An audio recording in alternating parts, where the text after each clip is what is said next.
Alright, well, that was a surprisingly entertaining and fun trade deadline. With all the activity in the days leading up to the deadline, I honestly thought we were gonna be in for a pretty slow and boring day, but it was quite the opposite. We obviously had a ton of trades and a lot of big name players that were kind of traded out of left field, and that made for a really exciting day. So with all that being said, I'm gonna do my best to try and review the entire trade deadline in today's video and go over all the notable trades that happened. This is going to be a long video, so without wasting any more time, let's get right into it. I'll start off with this trade that actually happened a couple of days ago, but I didn't talk about it on the channel yet, so I thought I might as well throw it in the beginning of this video. But the Winnipeg Jets acquired Cody Eakin from the Vegas Golden Knights in exchange for a conditional 2021 4th round pick. The conditions on the 4th round pick are if the Jets make the playoffs or if Cody Eakin re-signs. That will then become a 3rd round pick, so there actually is a pretty good chance it does become a 3rd. Overall, I think it is a pretty good pickup for Winnipeg, especially since we know that Brian Little is going to miss the rest of the season and Adam Lowry is going to be out for a bit, so it was definitely smart for them to add some depth down the middle. And for Vegas, you're getting a pretty decent draft pick for a guy that was having a down year, and you free up some cap space, so overall, I think it'll benefit both teams. Moving on now to the next trade. This one actually took place yesterday between the Washington Capitals and the Montreal Canadiens. The Capitals acquired forward Ilya Kovalchuk in exchange for a 2020 3rd round pick. Now, I like that Washington is bringing in Kovalchuk. He and Ovechkin are good friends, so obviously that is pretty cool for both of those guys that they now get to play in the same team. And Kovalchuk should add a bit of scoring depth to the team and hopefully give them an added threat on the second power play unit. And for Montreal, this is great asset management. They signed him to that 1-year deal. It was a low risk move and they basically got a free 3rd round pick out of that. And Kovalchuk did go on to say he loved his time in Montreal. It was one of the best decisions he ever made signing with them, and it really just rejuvenated his career. And he is going to be a UFA this summer, so you never know. He could even re-sign with Montreal in the offseason. Overall, I think this is a pretty smart move from both sides. And now getting into the trades that actually happened on deadline day, February 24th. This one actually came in the middle of the night. The Detroit Red Wings traded Mike Green to the Edmonton Oilers in exchange for the contract of Kyle Brodziak and a conditional 2020 4th round pick. Honestly, I think this is a pretty good pickup for the Oilers, especially considering they didn't give up too much to bring him in at all. And with Oscar Klefbom out, I think Mike Green can really help that depth on the blue line. Obviously, he isn't going to come in and play top pairing minutes. He's not the defenseman that he once was, but he is still, in my opinion, more than capable of being a solid second pairing guy who can eat up some power play minutes on the second unit. And one last thing I forgot to mention, the conditions on that 4th are if the Oilers make the conference finals and Green plays 10 or more games, then that 4th will then become a 3rd. And Kyle Brodziak is never going to play another NHL game again if I had to guess. He's on the LTIR, so he was kind of just a throw-in in this trade, but as a Red Wings fan, I didn't expect us to get much more than this from Mike Green. Overall, I'm not upset about it, and a rebuilding team like Detroit, you can never have too many draft picks. This next trade came earlier this morning. The Colorado Avalanche acquired forward Vladislav Namestnikov from the Ottawa Senators in exchange for a 2021 4th round pick. I like that Colorado is continuing to add depth to the team, especially with all the injury luck that they've had this season. They could really just use the extra bodies. Namestnikov has been having a pretty solid season with Ottawa with 13 goals and 25 points in 54 games. He is set to become a UFA at the end of the season, so it'll be interesting if Colorado wants to bring him back or not. But even if this is just a pure rental, I still think it's a smart move because they only gave up a 4th round pick to bring him in. And for Ottawa, again, like I said with Detroit, they're a rebuilding team. They could use the draft picks. I thought they probably could have got a little more for Namestnikov, but I guess I overestimated his value. But hey, a draft pick is a draft pick. Moving on now, another trade involving the Senators. These ones kind of happened back to back, but they did end up trading JeanGabriel Pageau. He went to the New York Islanders in exchange for a 2020 1st round pick, a 2020 2nd, and a conditional 2022 3rd. After this trade, we also learned that Pageau signed a 6-year, $30 million contract with the Islanders that will give him $5 million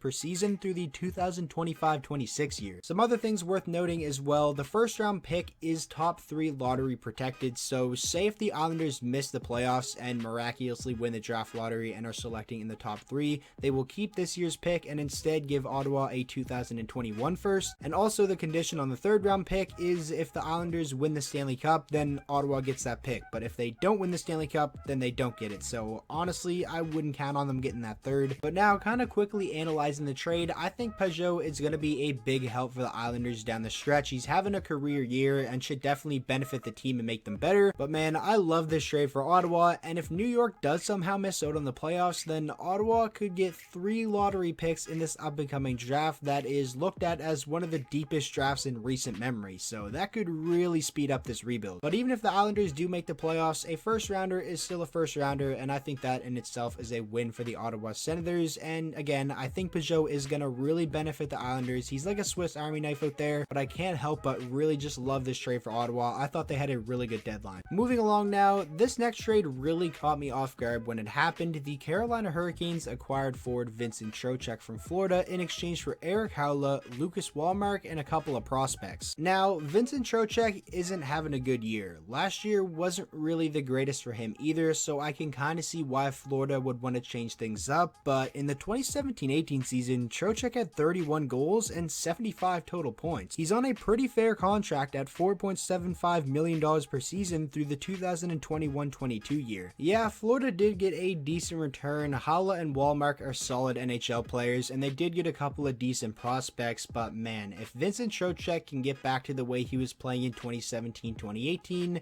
then this looks like a steal for the Carolina Hurricanes. Of course, we have to wait and see how things work out before we can actually pick a winner for this trade, but I'd be pretty excited about this if I was a fan of the Hurricanes. And for the Panthers, it isn't that bad. I mean, Erik Haula, when he's healthy, he can score. Lucas Wallmark should add a little bit of depth to the Panthers, and both of the prospects involved in the trade are actually having pretty strong years in the American Hockey League. Moving on to the next trade, this one was a little bit smaller. The Philadelphia Flyers acquired centerman Nate Thompson from the Montreal Canadiens for a 2020 5th round pick. Nate Thompson has 14 points this year in 63 games. He's probably not going to play any higher in the Flyers lineup than the 4th line. Overall, this was pretty much just a move to add a little bit of depth down the middle for Philly. Next up, Patty Marleau is going to get a chance to chase a Stanley Cup, and I'll be honest with you, I'd be pretty pumped if I saw Patty Marleau raise the cup in a Penguins uniform. I think this is a pretty good pickup for them as well. They obviously acquired him from the San Jose Sharks in exchange for a conditional 2021 3rd round pick. The conditions are if the Penguins win the cup, that draft pick will then become a 2nd rounder. And there's a real possibility Pittsburgh could, because they've been a powerhouse all year, and if you ask me, they got better after this deadline. So I really like the pickup for the Penguins, and I'm excited to watch Patty Marleau chase a Stanley Cup in what is probably the final year of his career. And for the Sharks, it's smart to get a draft pick for someone who isn't a part of the future, and they're not going to make the playoffs. They don't have their 1st round picks, so it's good that they try to get as many draft picks as possible. Next up, the Toronto Maple Leafs reacquired defenseman Callie Rosen in exchange for goaltender Michael Hutchinson. When I saw this trade, I kind of just laughed out loud to myself. I thought it was hilarious, honestly. Everyone expected Toronto to go out and make this big splash and address their needs on the blue line, and what do? They reacquire Callie Rosen. This trade really isn't going to affect either team. I just thought it was funny, and overall it was just a pretty weird trade. Moving on now, we have the Flyers making another depth move, acquiring Derek Grant from the Ducks for Kyle Criscuolo and a 4th round pick. I like this move for Philadelphia. I think they had a pretty good day, really just adding depth to that team, and they're already having a pretty good year. Grant can come in, take on like a bottom 6 checking role, and can also chip in some offense here and there. He's been doing that all year with the Ducks, and he's also a very good penalty killer. Overall, a great pickup for Philly. And for Anaheim, it was more so just about that draft pick. Kyle Criscuolo is just a throw-in. He's an American Hockey League guy, but it was smart of the Ducks to cash in on Grant, who is having a career year. And like I said in the video multiple times, rebuilding teams, you can never have too many picks. Next up, we have another weird trade. The Buffalo Sabres acquire Wayne Simmonds for a conditional 2021 5th round pick. The conditions on the 5th round pick are it can turn into a 4th if Buffalo makes the playoffs and Simmonds plays 10 or more games, and honestly I wouldn't count on that. I don't think Buffalo is going to make the playoffs, and that is honestly why I figured they would be heavy sellers today, but I guess they think they still have a shot, and Wayne Simmonds is probably going to make them a better team. The Devils are also retaining 25% of Wayne Simmonds' $5 million cap hit, but he is a UFA at the end of the season, so they won't have to worry about that for too much longer. We're gonna have to wait and see how this one plays out, but like I said, I was kind of just caught off guard and thought Buffalo was a bit of a weird landing spot for Simmonds, but at least Buffalo didn't have to give up too much to bring him in. Moving along now, this next trade sent Danton Heinen from the Boston Bruins to the Anaheim Ducks, straight up a 1-for-1 swap for Ducks former 10th overall pick Nick Ritchie. This trade does actually kind of make sense when you think about it. Nick Ritchie didn't live up to expectations basically ever since being the number 10 overall pick for Anaheim, and ever since Danton Heinen had 47 points in 2017-18, the last 2 years haven't really been the greatest for him, so both of these guys could benefit from a fresh start, and let's hope this trade benefits both teams in the long run. Okay, I've been itching to talk about this trade ever since it happened. The Detroit Red Wings have traded Andreas Athanasiou along with Ryan Kuffner to the Edmonton Oilers in exchange for Sam Gagner and 2 second-round picks. Now, I really wish we could have got a little bit more from Athanasiou. I was hoping for at least a first-round pick, and if not a first, then like maybe Jesse Puljujarvi instead of Sam Gagner, but it is what it is. I trust Steve Yzerman, and I guess he kind of just wanted to move on from this situation. And hey, 2 second-round picks is nothing to scoff at. You can get some good NHL players in the second round, but I guess I just had my expectations a little bit too high. I'm happy for Athanasiou though. He's going to a situation where I think he's really going to thrive offensively. It's going to be super fun to watch him on the ice with Connor McDavid, 2 of the fastest players in the league. That'll definitely be super fun to watch, and hopefully Athanasiou can really help Edmonton in their push for the playoffs, but man, I just wish we could have got a little bit more. 2 second-round picks is cool and everything, and I guess Sam Gagner should help Grand Rapids in their push for the playoffs, but if I were a fan of the Edmonton Oilers, I would definitely be pretty excited about this. Speaking of the Edmonton Oilers, they also acquired Tyler Ennis from the Senators for a 2021 5th-round pick, and Ennis was actually having a pretty solid year in Ottawa. 14 goals, 19 assists, 33 points in 61 games. Ennis is a quick, skilled forward, and honestly, I wouldn't be surprised if we see Tyler Ennis getting some time with Connor McDavid, and maybe even have Athanasiou on the other wing. Overall, I think Ken Holland did a great job in his first deadline as the Oilers GM. And of course, like I said multiple times, for Ottawa, can never have too many draft picks. Next up, the Calgary Flames acquired defenseman Derek Forbort from the LA Kings for a 4th-round pick. Not 100% sure what year, I couldn't quite find that anywheres, but that's the thing when it comes to the deadline. Sometimes some of these details don't come out till like a couple of hours after the deadline actually happens. I think it's an okay trade for both sides. It's nice that Calgary continues to add depth to their blue line, and for the LA Kings, it's nice to sell off some expiring contracts and continue to get some draft picks to help the rebuild. Moving on now to the next trade, the Buffalo Sabres acquired for Dominic Cahoon from the Pittsburgh Penguins in exchange for Connor Sherry and Evan Rodriguez. I think the biggest storyline out of this trade is Connor Sherry returning to the Pittsburgh Penguins. This is where he had his best years in the NHL. 2016-17, the dude had 53 points. Ever since then, it kind of has been downhill, but hopefully a return to Pittsburgh can really rejuvenate his career. And they're also getting the extra player in this trade in Evan Rodriguez, who actually I think does have a little bit of offensive upside. I think he can be like a 10 to 15 goal scorer and be like a physical presence in the bottom 6. Overall, I like the trade for Pittsburgh. It's going to be interesting to see how Sherry fits back into that lineup and where Rodriguez is going to play, but he definitely could have used a fresh start, and he's going to get the opportunity to do that in Pittsburgh. And for Buffalo, getting Dominic Cahoon, I think that's pretty solid for them. He had 10 goals and 17 assists for 27 points in 50 games with Pittsburgh this year. He had 37 points in 82 games last year with the Blackhawks. He's 24 years old, has a good amount of offensive upside, and I can't really see him being any worse in Buffalo than Sherry or Rodriguez were, so I don't really see it backfiring on them. All in all, I really do like the trade for both sides, and we're just going to have to wait and see what happens. Next up, the Carolina Hurricanes acquired defenseman Sammy Vaknin from the New Jersey Devils for a conditional 4th rounder that I believe has the potential to turn into a 3rd rounder. They also got 27-year-old American Hockey League player Frederick Claesson, who's kind of just a throw-in in this trade, and then they also got 21-year-old prospect Yanni Kukkonen, and he's actually playing very well in the American Hockey League with 42 points in 52 games. He was Carolina's 2nd-round pick in the 2016 draft. That's a pretty good prospect to get in a deal for Sammy Vaknin. Now, I'm not 100% sure of the full details on this trade, like the condition and everything like that. Again, after the trade deadline, it does take several hours sometimes for all the details to come out, but just at first glance, I think this is a pretty good return for the New Jersey Devils, and Sammy Vaknin should help the Hurricanes on the blue line now that Dougie Hamilton and Brett Pesce are both injured.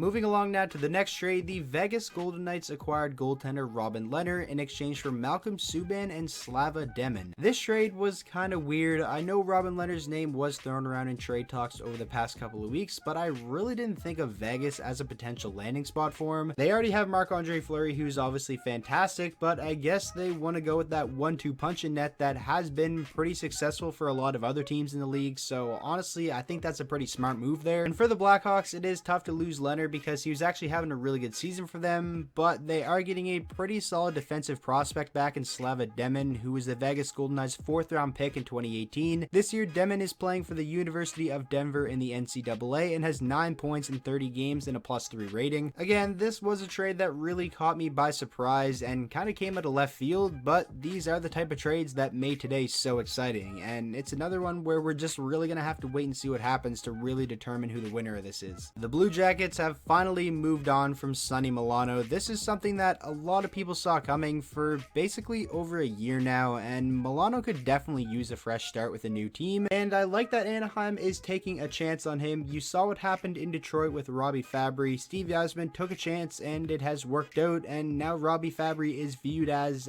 a pretty big part of the Red Wings' future, and who knows, maybe that happens with Sonny Milano in Anaheim, and maybe it doesn't, but still, you didn't give up that much to bring him in, so it's worth the risk. And for Columbus, you're adding a little bit of depth up front with Devon Shore. Hopefully he can help them down the stretch in their attempt to make the playoffs. All in all, this is a pretty minor trade, but you never know what could happen, and hopefully Sonny Milano really breaks out with Anaheim. Next up, yet another trade that kind of caught me by surprise, and that is the Carolina Hurricanes acquiring defenseman Brady Shea from the New York Rangers in exchange for a 2020 first-round pick. Now, Carolina owns both their own and the Toronto Maple Leafs first-round picks, so I believe the Rangers get the worst first-round pick out of the two, but still, the Rangers are acquiring an extra first-round pick, and they are freeing up a little bit of cap space because they were in quite the crunch, and defenseman Tony DeAngelo is going to be an RFA for them at the end of the season, and he is in for a pretty big raise, so honestly, this trade does kind of make sense. And for the Hurricanes, they're just continuing to add to that already stacked blue line, and Brady Shea is going to play a pretty big role for them while Brett Pesce and Hamilton are down. But can you imagine that Carolina blue line fully healthy? You got Dougie Hamilton,